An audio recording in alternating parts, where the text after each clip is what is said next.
काली डायन। यह कहानी एक डायन की है। काली डायन इस कहानी का नाम। हे दोस्तों, मैंने ये कहानी बनाकर नहीं लिखी। ये कहानी एक सचमुच की घटना है जो कि मैंने अपनी दादी से सुनी है और बहुत पुरानी है। कुछ लोगों का मानना है कि भूतों का कोई अस्तित्व नहीं होता है। आप लोग जानते हैं भगवान का अस्तित्व होता है। तो भूतों का क्यों नहीं? सभी ने रामायण और महाभारत जैसे ग्रंथों में पढ़ा या किसी से सुना होगा कि भगवान जब इस धरती पर थे तब भी भूत पिशाच हुआ करते थे। भगवान निराकार है।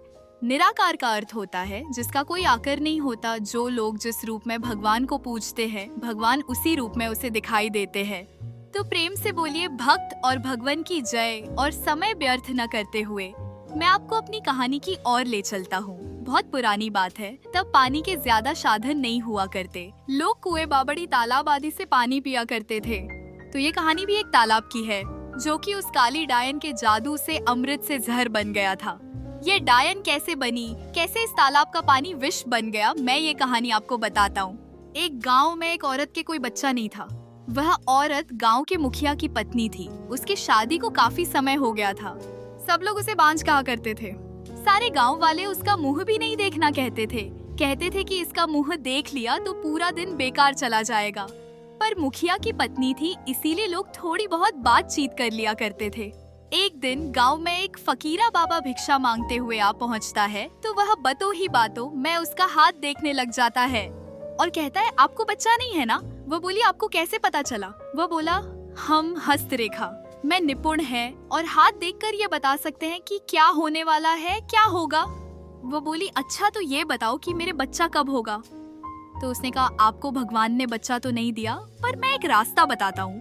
वह सुनो, अमावस्या की रात को किसी एक ऐसे लड़के की बलि पीपल के पेड़ के नीचे दो जो अपने माँ बाप के इकलौता पुत्र हो और उसके खून से अपने बाल धोना, फिर कहना, ए प्यासी आत्माओं, यह बलि मेरी तरफ से स्वीकार करो और मुझे एक पुत्र दे दो, एक लौटे। मैं उस कुएं का पानी भरकर उसमें उसके शरीर की 2 बूंद मिलाकर खुद पी लेना और उस लड़के के सिर के बाल अपनी साड़ी की गांठ में बंधे रखना, तो युम्हे अवश्य एक पुत्र पैदा होगा। इतना कहकर वह वहाँ से भिक्षा लेकर चला गया।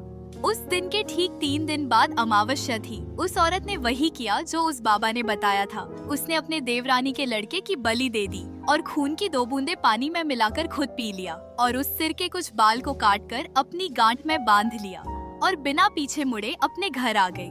सुबह गांव वालों को पता चला कि मुखिये के भाई के बेटे को किसी ने मार के वहाँ फेंक रखा है। जब यह बात मुखिये और उसके भाई ने सुनी तो वह नंगे पैर दौड़ पड़े। धीरे धीरे सारा गांव इकट्ठा हो गया। उस लड़के की माँ का रो रो बुरा हो गया था। तब किसी व्यक्ति ने हिम्मत जुटाकर उस सिर को धड़ से जोड़ा और उसे नदी में बहाने की सलाह दी। वैसा ही किया। लोगों ने उस लाश को पानी में बहा दिया। सब लोग यही कह रहे थे, किसने किया, ये सब कैसे हुआ? सब लोगों के लिए ये घटना चिंता का विषय बन गई थी। जब मुखिया घर पहुंचा तो क्या देखता है कि उसकी पत्नी तो पकवान बना रही थी। वह बड़ी खुश नजर आ रही थी।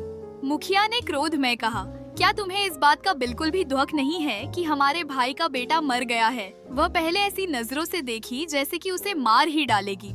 फिर कहने लगी, लड़का उसका मरा है, मेरा नहीं, मैं क्यों शोक मनाऊं? और हंसने लगी और कहने लगी, तुम पागल हो, तुम्हें तो खुश होना चाहिए कि अब तुम्हारे भी एक पुत्र आने वाला है और यह जानकर और खुशी होगी कि वह इस जायदाद का अकेला वारिस होगा। हाँ हाँ हाँ, वह फिर ऐसे हंसी। यह देखकर मुखिया से रहा नहीं गया और उसे जान से मारने के लिए तलवार उठाने चला गया। वह अंदर तलवार ढूंढ रहा था पर तलवार नहीं मिली। जब वह पत्नी के बेद के पास पहुंचा तो क्या देखता है कि सारे कपड़े खून से लथपथ है और तलवार भी वही पड़ी है और उस पर खून लगा है।